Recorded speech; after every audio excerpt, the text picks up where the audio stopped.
अस्सलाम वालेकुम नाज़रीन, जाली मैंडेट पर आई हुकूमत ने बदतरीन महंगाई के दौर में भी मजीद अवाम का खून निचोड़ना शुरू कर दिया है। खास तौर पर जो नौजवान तबका है उस पर तो टैक्सेस का इस कदर बोझ डाल दिया गया है कि अब उनके लिए सर्वाइव करना मुश्किल हो गया है। इस हवाले से हामिद मीर ने बहुत से अहम इंकशाफात किए। आइए पहले हामिद मीर की गुफ्तगू सुनते हैं, जिस पर बात करते हैं। बिस्मिल्लाहिर्रहमानिर्रहीम। ये जो वफाकी बजट 2025 और 26 का आया है, इस बजट पर बहुत से लोग बहुत से तबसरे कर रहे हैं। हुकूमत इस बजट को बहुत अच्छा बजट करार दे रही है। वज़ीर ख़ज़ाना औरंगज़ेब साहब का कहना है जी कि ये जो बजट है इसमें जनाब बहुत इनकलाबी इक़दाम किए गए हैं और महंगाई जो है वो कंट्रोल हो जाएगी। लेकिन जो आम आदमी है वो खुश नज़र नहीं आ रहा और जो इसका ओवरऑल जो फीडबैक है बजट के बारे में वो हमें काफ़ी नेगेटिव नज़र आ रहा है। बज़ाहिर इस बजट में कुछ इक़दाम ऐसे किए गए हैं जो कि वक्त की ज़रूरत थी और उस पर किसी को एतराज़ भी नहीं है। मिसाल के तौर पे जो सरकारी मुलाजमीन की तनख्वाहों में इजाफ़ा किया गया है उस पर किसी को कोई एतराज़ नहीं है। पहले ही जो मुलाजमीन हैं उन पर इतना बोझ है और अगर वो जो मुलाजमीन है उनकी तनख्वाहों में इजाफ़ा किया गया तो इसका मतलब है हुकूमत को पता है कि महंगाई में इजाफ़ा हुआ है, इसीलिए मुलाजमीन की तनख्वाहों में इजाफ़ा किया गया है। तो वो जो वज़ीर ख़ज़ाना साहब कहते हैं ना जी कि हमने तो महंगाई जो है उसको कम कर दिया है, तो एक तरफ वो कह रहे हैं हमने महंगाई कम कर दिया है, दूसरी तरफ कह रहे हैं जी कि सरकारी मुलाजमीन की तनख्वाहों में हम इजाफ़ा कर रहे हैं। इसका मतलब ये है कि वो अपनी बात की खुद ही तरदीद कर रहे हैं कि आपने सरकारी मुलाजमीन की तनख्वाह इसलिए बढ़ाई है क्योंकि आपको पता है कि महंगाई में इजाफ़ा हुआ है। लेकिन बजट में और इकनॉमिक सर्वे में आप बता रहे हैं कि जी महंगाई जो है वो कम हो गई है। और जो वर्ल्ड बैंक की एक हालिया रिपोर्ट है वो तो साफ कह रही है कि 44.7% जो पाकिस्तान में गुर्बत है वो बढ़ गई है। तो सरकारी मुलाजमीन की तनख्वाह में इजाफ़ा किया, ये बहुत अच्छा किया है। डिफेंस बजट जो है उसमें इजाफ़ा किया गया है। पाकिस्तानियों की अक्सरियत को इस पर कोई इतराज़ नहीं, क्योंकि हाल ही में जो मई 2025 में पाकिस्तान और भारत की जंग हुई तो उसमें हमने देखा कि पाकिस्तान की जो फ़ौज है, पाकिस्तान की एयर फोर्स है, नेवी है, उसका मुकाबला अपने से कई गुना बड़े दुश्मन के साथ था और हमने अपने से कई गुना बड़े दुश्मन का बहादुरी से मुकाबला किया, उसको शिकस्त भी दी। और अब हमें ज़रूरत है मज़ीद मॉडर्न हथियार चाहिए। इसके लिए अगर डिफेंस बजट में इजाफ़ा किया गया है तो उसमें किसी को कोई एतराज़ नहीं है।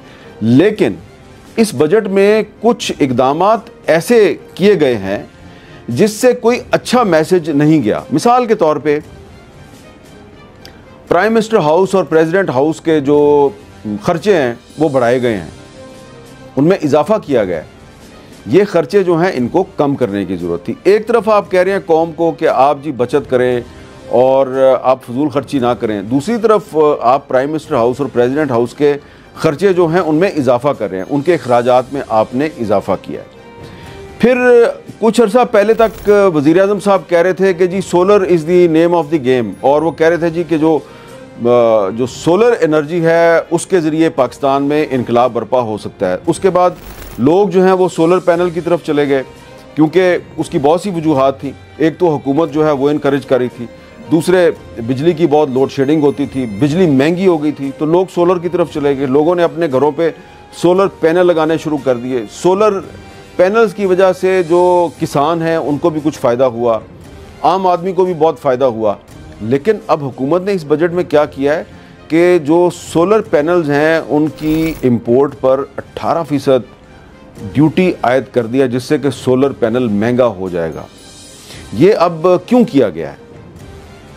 ये कोई माने या ना माने, ये इसलिए किया गया है कि हुकूमत ने ये देखा कि ये जो पब्लिक है ये तो बड़ी समझदार निकली, ये तो खुद ही बाज़ार से सोलर पैनल ख़रीदते हैं, घर की छत पे लगाते हैं, और जो हम इनको महंगी बिजली फ़रोख्त कर रहे थे ये वो बिजली नहीं ख़रीदते और इन्होंने अपनी बिजली का इंतज़ाम खुद ही कर लिया है।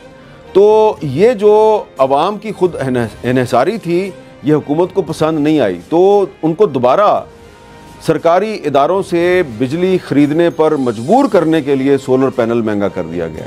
ये अब आप माने या ना माने, असल में आपने यही किया है। और हम जानते हैं कि आप चाहते हैं कि ये जो डिस्कोज़ हैं, ये जो बिजली बनाते हैं, ये बिजली आवाम ख़रीदें और ख़रीदें भी महंगे रेट पर, और इसलिए आपने सोलर पैनल महंगे कर दिए हैं। दूसरा जो आपने एक बहुत नेगेटिव काम किया है कि एक ही हल्ले में जो ई कॉमर्स है, ये जो ऑनलाइन बिज़नेस होता है, इस पर आपने 18% इस पर भी टैक्स आयद कर दिया है। अब इसमें बज़ाहिर आप कह रहे हैं जी कि ये जो है वो बड़े आइटम्स पर लगाया गया है, लेकिन इसका ओवरऑल इम्पैक्ट क्या आएगा? मेरा जो बुनियादी एतराज़ है वो ये है कि कुछ अरसे से हम देख रहे थे कि पाकिस्तान के जो ज़हीन नौजवान हैं वो आहिस्ता आहिस्ता ये डिजिटल इकॉनमी की तरफ जा रहे थे, ई कॉमर्स की तरफ जा रहे थे, और सोशल मीडिया के इस्तेमाल के ज़रिए जो नौजवान हैं उन्होंने अपनी जो रोज़गार है उसका बंदोबस्त खुद कर लिया था। हमने बहुत से पाकिस्तान में ऐसे तालीमी इदारे देखे जहाँ पर के हमने देखा कि जो स्टूडेंट्स हैं वो पढ़ाई के साथ साथ उन्होंने छोटा मोटा एक डिजिटल बिज़नेस शुरू कर दिया, ऑनलाइन बिज़नेस शुरू कर दिया, और उस पर वो अपनी पढ़ाई का ख़र्चा भी निकाल रहे हैं और उससे उनको फ़ायदा भी हो रहा है। वो जो अपने वालिदैन हैं उनका बोझ भी शेयर कर रहे हैं। तो अब एक ही हल्ले में उन सब पर भी टैक्स लगा दिया गया है। और कुछ पाकिस्तान में पब्लिक सेक्टर में ऐसे तालीमी इदारे हैं, इस्लामाबाद में ऐसे तालीमी इदारे हैं जहाँ पर के अब स्टूडेंट्स को एंटरप्रेन्योर बनने की तरबियत दी जाती है। उनसे कहा जाता है कि आप डिग्री में इंटरेस्ट ना लें, आप एंटरप्रेन्योर बने, और डिग्री उनको उस वक्त मिलती है जब वो खुद ये ऑनलाइन बिज़नेस के ज़रिए अपने आप को एंटरप्रेन्योर बना लेते हैं।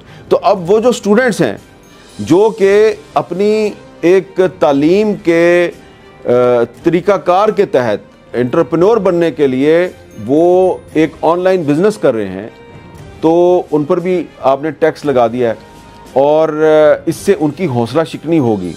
और सबसे जो इम्पॉर्टेंट बात है वो ये है कि ये जो ई कॉमर्स पर आपने टैक्स लगाया है इसका फ़ायदा किसको पहुँचाना चाह रहे हैं आप? रिटेलर्स को। और रिटेलर्स कौन है? जो खुद टैक्स नहीं देते।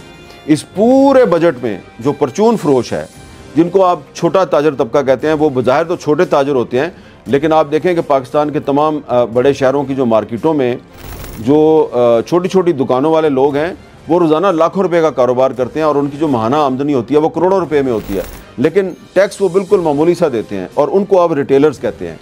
हमारी कोई उनसे ज़ाती दुश्मनी तो नहीं है, लेकिन हम ये चाहते हैं कि अगर आलमी बैंक जो है वो आपको कहता है कि अपना जो टैक्स नेट है आप उसमें एक्सपेंशन करें, तो उस टैक्स नेट में आप इन रिटेलर्स को भी तो लेके आए ना, उन पर तो आप टैक्स नहीं लगाते। जब भी कोई हुकूमत जो है, और ख़ास तौर पे मुस्लिम लीग नून की जो हुकूमत है, वो इन रिटेलर्स पर, परचून फरोशों पर टैक्स लगाने की कोशिश करती है, तो उसका रास्ता रोक दिया जाता है। और इस बजट में तो हमें बिल्कुल भी नज़र नहीं आ रहा। तो लोगों की क़ुव्वत ख़रीद जो है वो पहले ही कम है, और अब अगर पाकिस्तान के जो नौजवान हैं वो ई कॉमर्स के ज़रिए, ई बिज़नेस के ज़रिए को थोड़ा बहुत अपने रोज़गार का बंदोबस्त कर रहे थे, तो रिटेलर्स को फ़ायदा पहुँचाने के लिए आपने उन स्टूडेंट्स पर भी और उन नौजवानों पर भी आपने टैक्स लगा दिया है। तो इस पर हुकूमत को सोचना चाहिए कि जो बड़ी कंपनियां हैं जो ऑनलाइन बिज़नेस करती हैं, आप उन पर बेशक लगाएं टैक्स, लेकिन ये जो स्टूडेंट्स हैं और नौजवान हैं जो छोटा मोटा बिज़नेस करते हैं उन पर तो टैक्स नहीं लगाना चाहिए।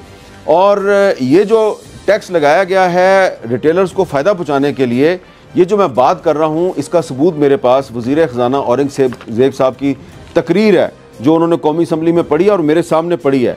और इस तकरीर का जो दूसरा हिस्सा है, इसका जो पेज 40 है, उसमें वो ख़ुद बता रहे हैं कि ऑनलाइन कारोबार और डिजिटल मार्केट प्लेसेस की तेज़ी से तरक्की की वजह से अशिया की कीमतों में ऐसा बिगाड़ पैदा हो गया है जिससे दस्तावेज़ी कारोबार करने वाले रिटेलर्स को नुकसान हो रहा है, और ई कॉमर्स प्लेटफॉर्म्स और कुरियर सर्विस मुहैया करने वाले डिजिटल तौर पर मंगवाई जाने वाली अशिया और ख़िदमात पहुँचाने पर टैक्स काटेंगे। इस इकदाम से इस बात को यकीनी बनाया जा सकेगा कि तेज़ी से तरक्की करती हुई डिजिटल मैशियत महसूलात में अपना हिस्सा शामिल करे।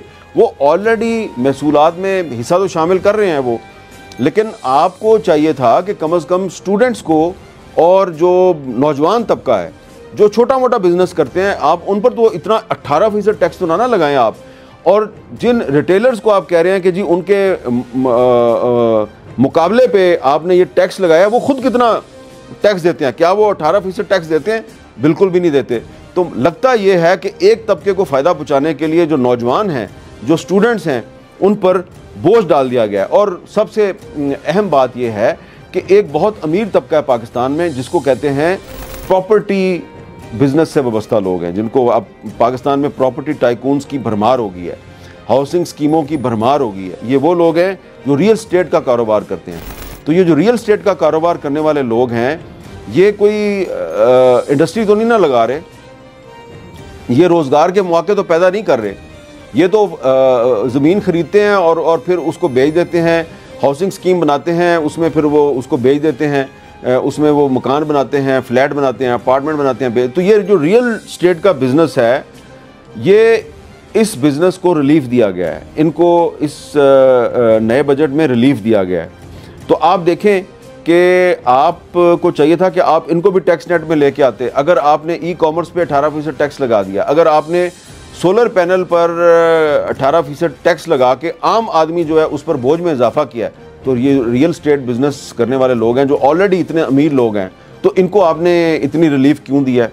तो इसका इस पूरे बजट का जो ओवरऑल इम्पैक्ट है वो आम आदमी के लिए नेगेटिव है। पेट्रोल को महंगा कर दिया, उससे जो इजाफा होगा महंगाई में, उसका असर भी आम आदमी पे पड़ेगा। जब पेट्रोल सस्ता होता है तो महंगाई में कमी नहीं होती, और जब पेट्रोल थोड़ा सा महंगा होता है तो हर चीज़ जो है वो उसको महंगी कर दी जाती है। तो इन शॉर्ट मैं सिर्फ ये कहूँगा कि ये जो बजट है, इसको अगर आप इसको डिफ़ाइन करें कि ये क्या है बजट, तो ये एक एंटी डिजिटल बजट है।